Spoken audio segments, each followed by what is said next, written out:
조금 전에 읽은 에스더서 4장 말씀을 가지고 때라고 하는 제목으로 하나님 말씀 증거하도록 하겠습니다.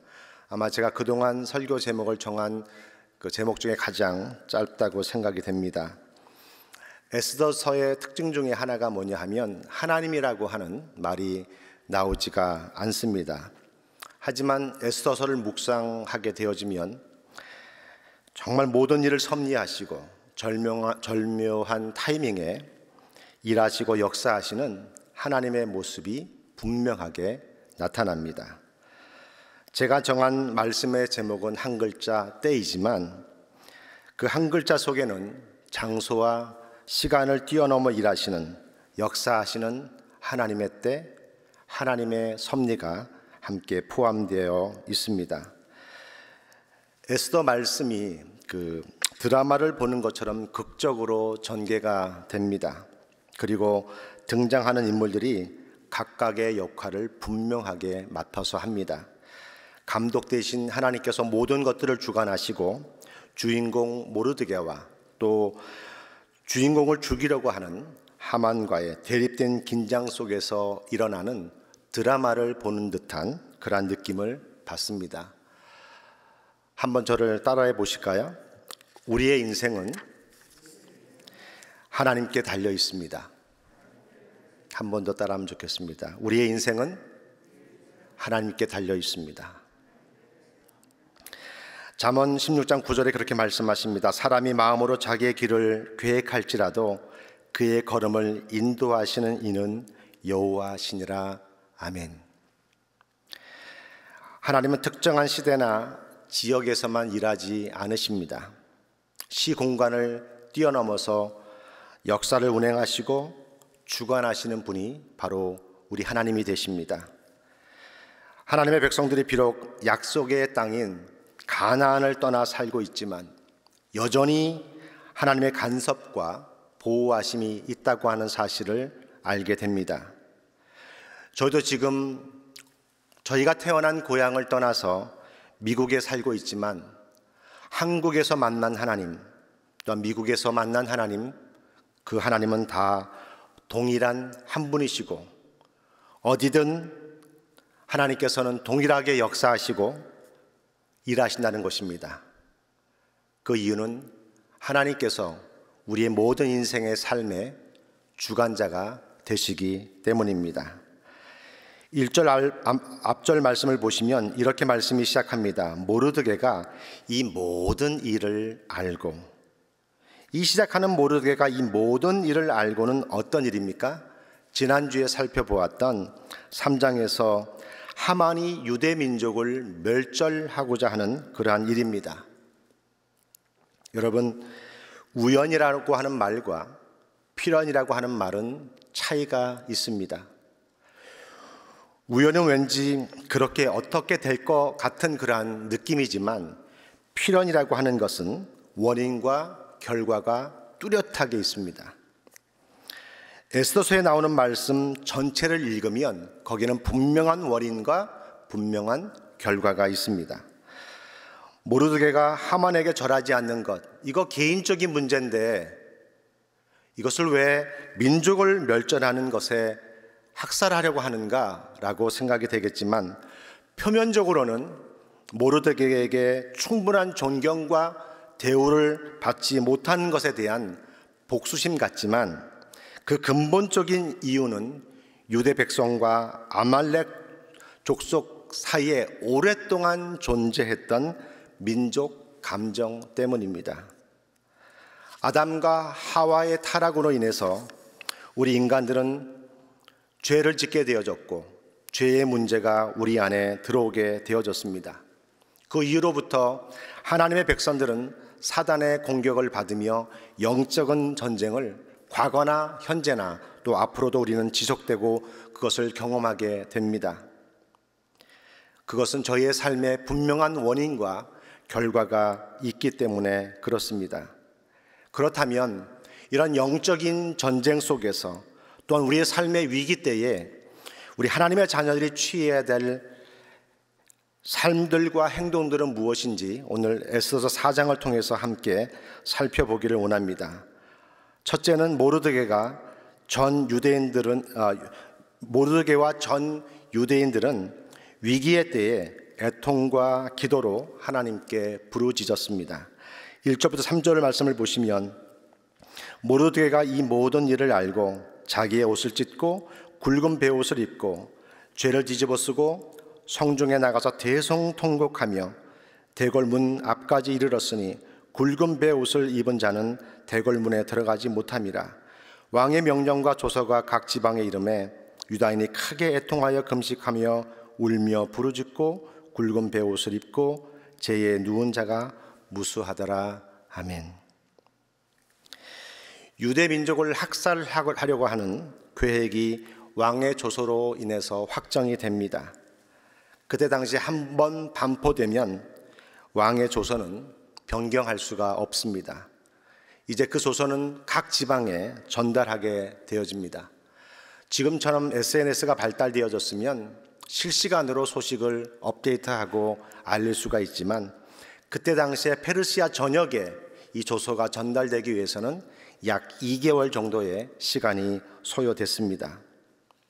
그리고 유대 민족을 말살하려고 하는 그 날짜를 제비를 뽑아서 정한 날이 에스더 3장 7절 말씀에 보면 아하수에로 왕 제12년 니산월에 제비를 뽑았는데 그 12월 곧 아달월에 정해집니다. 결국 그 제비를 뽑은 날로부터 약 11개월 후에 이제 그 날짜로 유대인들을 학살하게 되어집니다.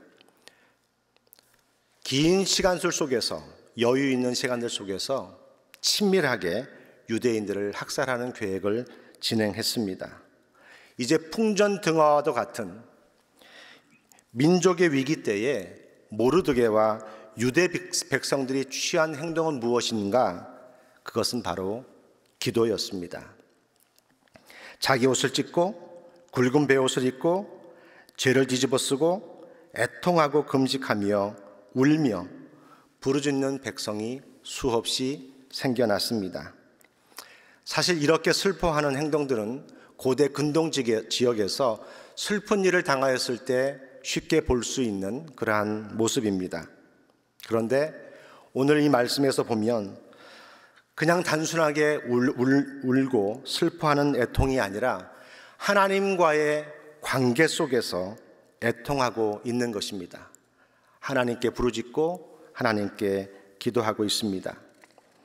제1차 포로 귀환에 통해서 많은 이스라엘 백성들이 귀환했지만 아하수에로 왕 당시에 약 70만 명이나 되는 유대인들이 페르시아 지역에 자리를 잡고 흩어져서 살고 있었습니다. 디아스포라, 흩어진 유대인들, 그 조서의 왕의 조서의 소식을 들을 때마다 그들은 옷을 찢고 굵은 베옷을 입고 죄를 뒤집어 쓰고 애통하고 금식하며 부르짖었던 것입니다. 그 누구도 삶을 살아가면서 슬픔과 애통을 가지고 싶어하는 사람은 없습니다. 가능하면 그것을 피하고 싶어 하지 그 일을 좋아하는 사람은 아무도 없습니다.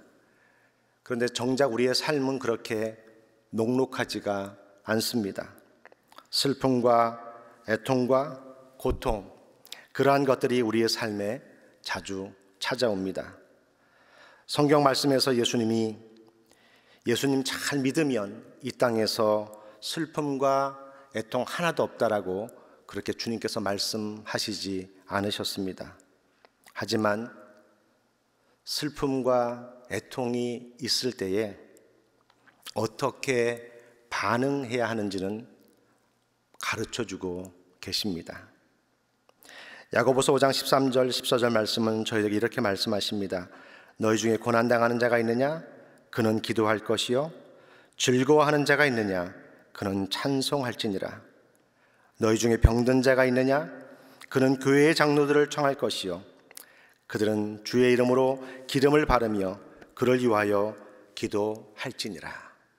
아멘. 눈물에는 여러 가지 눈물이 있습니다. 우리 아픔과 슬픔을 주님 앞에 내어놓고 기도한다면 그 눈물은 신성하고도 거룩한 눈물이 됩니다. 주님 아니면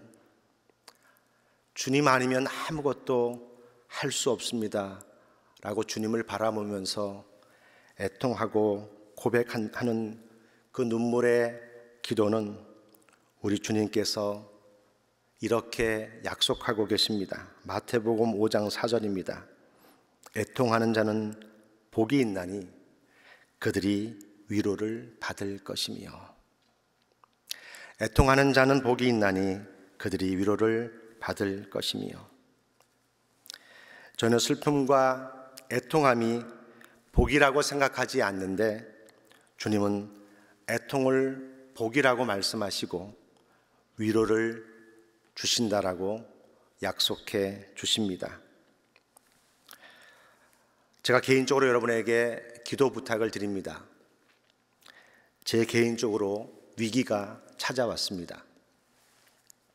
계속되는 상실과 제 주위에 일어나는 또 여러 가지 일들, 제가 또 50대를 넘어서면서 주로 여성분들에게 나타나는 그러한 갱년기가 저를 붙잡고 있습니다. 작년과 올해 계속해서 너무나 귀한 분들을 잃었습니다. 너무나 귀한 분들을 천국에 환송해 드렸습니다.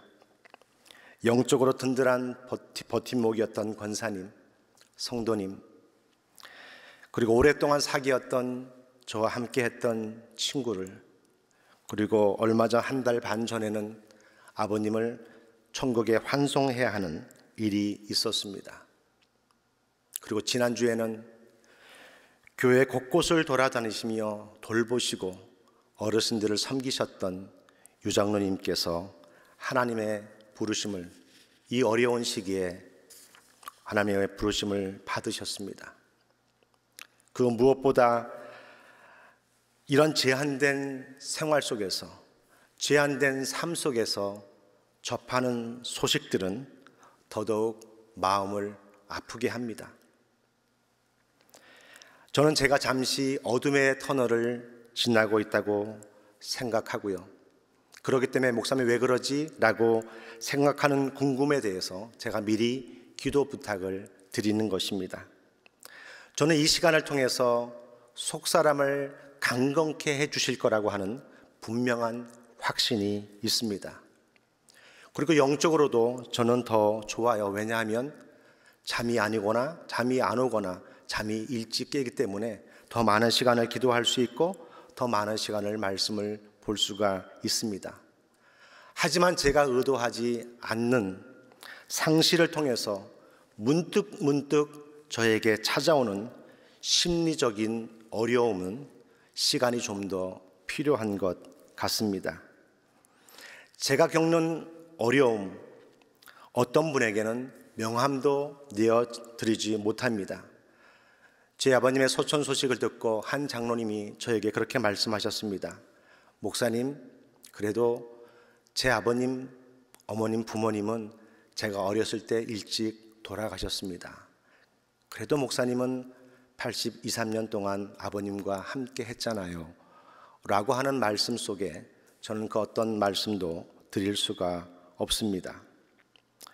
어떻게 보면 지금 저희가 생각하는 이상으로, 저희가 느끼는 이상으로 많은 사람들이 힘든 시간을 보내고 있고 아픔을 겪고 있다라고 생각이 되어집니다.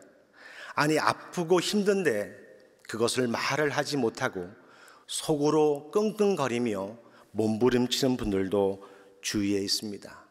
저는 그분들에게 다시 한번 부탁을 드리고 말씀을 드립니다. 기도해 달라고, 주위 사람들에게, 아는 사람들에게 기도해 달라고,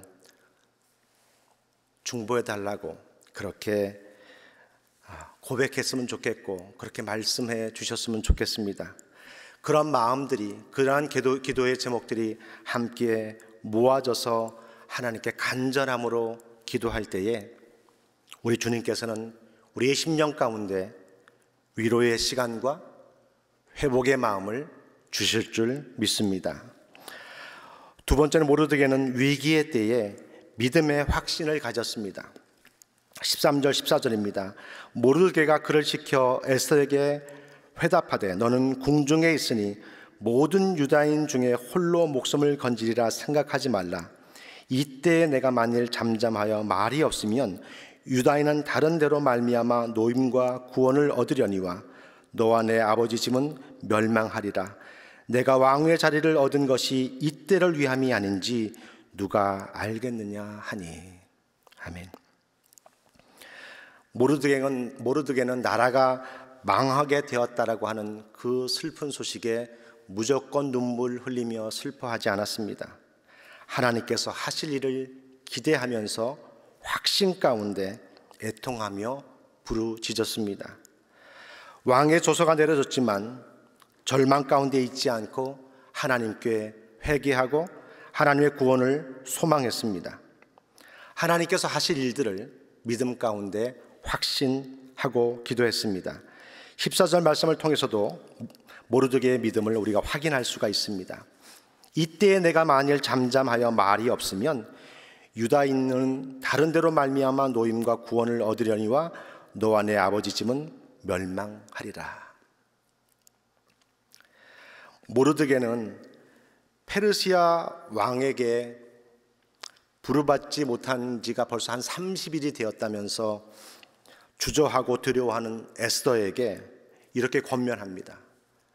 에스더 없이도 하나님께서는 구원해 주신다. 하지만 에스더 너가 지금 왕후가 된 것이 이때를 위함인지 누가 알겠니? 라고 그렇게 하나님의 뜻을 깨닫지 못하는 에스더를 깨우쳐 줍니다. 시편 6장 6절에 다윗은 그렇게 고백합니다. 내가 탄식함으로 피곤하여 밤마다 눈물로 내 침상을 띄우며 내 요를 적시나이다. 다윗은 밤마다 눈물로 침상을 띄우고 그 눈물이 쥐하로 음식이 되어질 정도로 그런 눈물을 많이 흘리는 그러한 인생을 살았습니다. 하지만 다윗이 위기의 순간에 취한 태도가 무엇이었냐 하면 하나님의 때를 기다리는 믿음을 가졌습니다. 인생의 위기의 때마다 하나님을 찾았습니다. 사울 왕과 다윗 왕의 차이가 바로 이 부분에 있습니다. 사울 왕은 자신을 의지하고 하나님을 찾지 않았어요.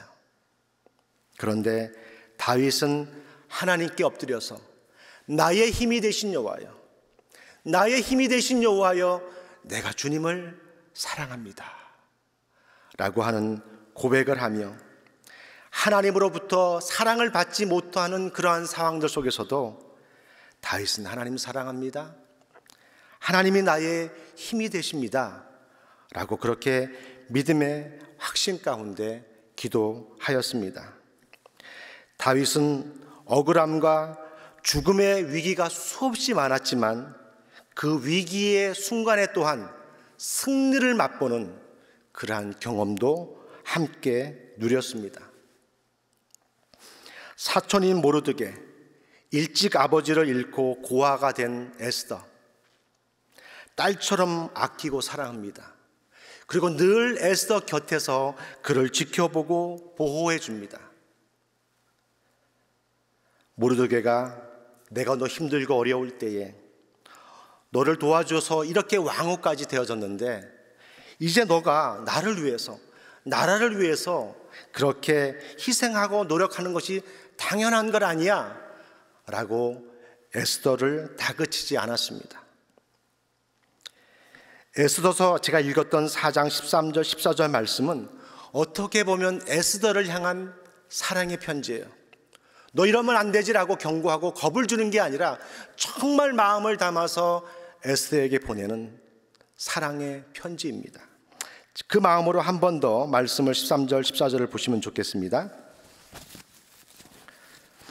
모르드게가 그를 시켜 에스더에게 회답하되 너는 왕중에 있으니 모든 유다인 중에 홀로 목숨을 건지리라 생각하지 말라. 이때에 내가 만일 잠잠하여 말이 없으면 유다인은 다른 데로 말미암아 노임과 구원을 얻으려니와 너와 내 아버지 집은 멸망하리라.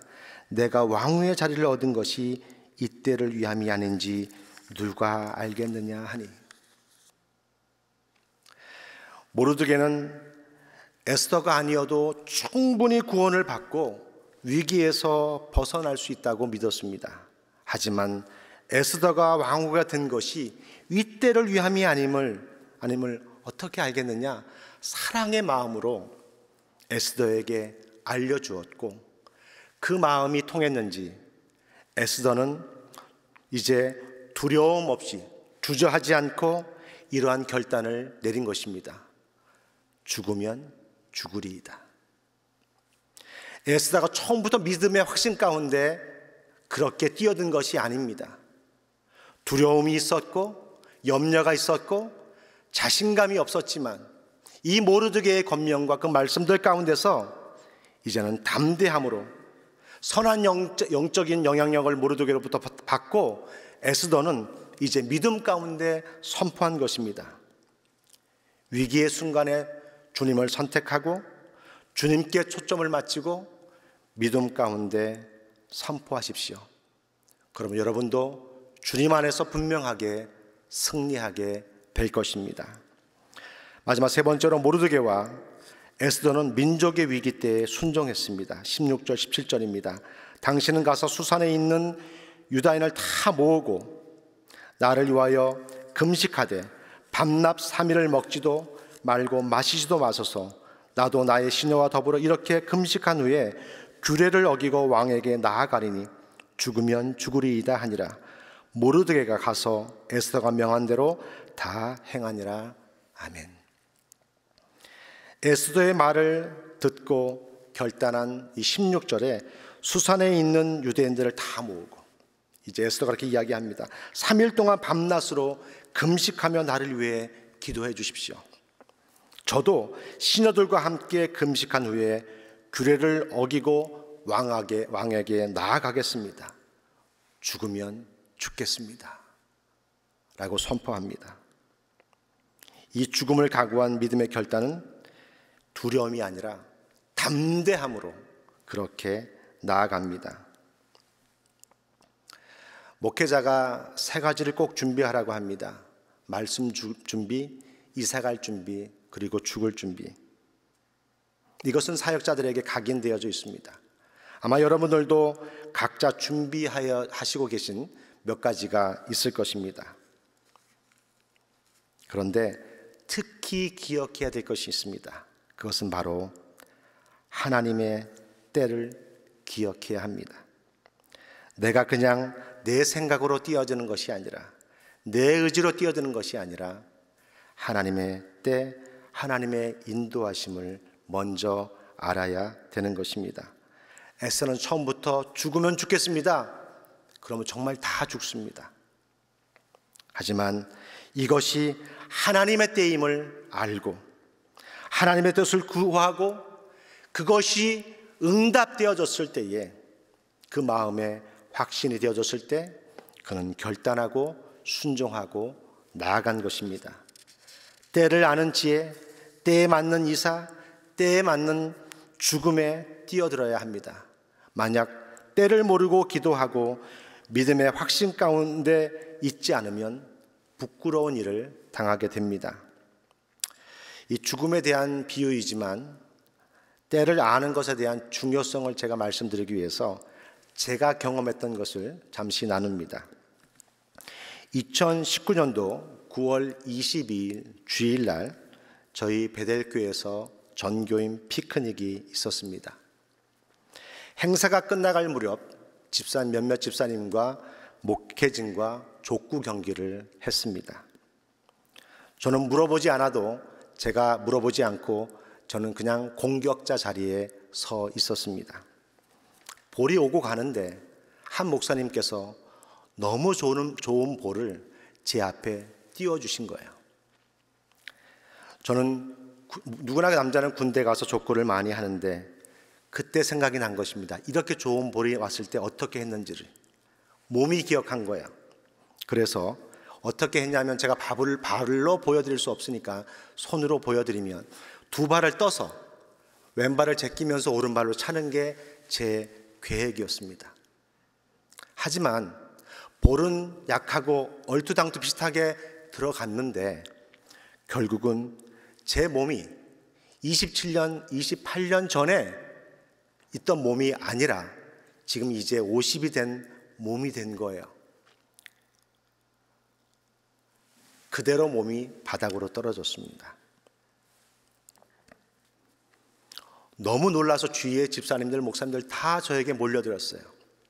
그때 저는, 왜냐하면 이 머리가 그 콘크리트 바닥 주차장에 떨어지면 큰 부상으로 이어질 수가 있었거든요.